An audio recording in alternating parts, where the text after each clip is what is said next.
Jesus is not like any other king. So what does it look like to live your life for him? Let's spend a minute in the Bible together. We're in John chapter 13, and John tells us that Jesus is just about to go to the cross and die for the sin of the world. It's coming up to the Passover festival, and Jesus and his friends come together to share a meal.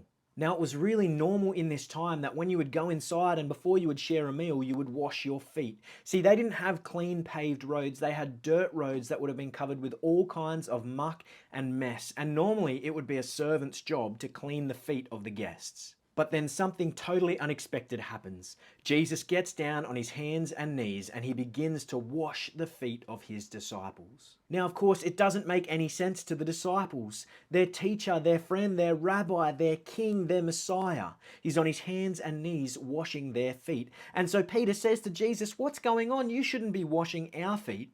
But then Jesus explains to him in verse 7, "You do not realize now what I am doing, but later you will understand."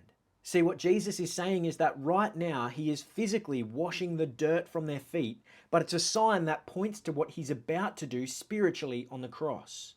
Now he washes dirt from their feet. Then he will wash sin from their souls. If you are a Christian, then you are a person who has let Jesus wash you, not wash your feet, but wash your soul clean of sin, and now you have life forever in heaven guaranteed with him. But how are you supposed to respond? How are you supposed to live as a result? Well, thankfully, Jesus tells us here too. In verse 14, Jesus says, "Now that I, your Lord and teacher, have washed your feet, you also should wash one another's feet.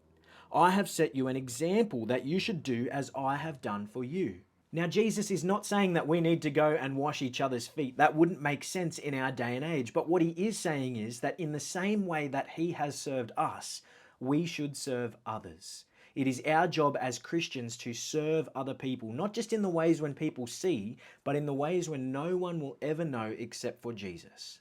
Jesus is a king like no other king, and following him means serving others like he served us.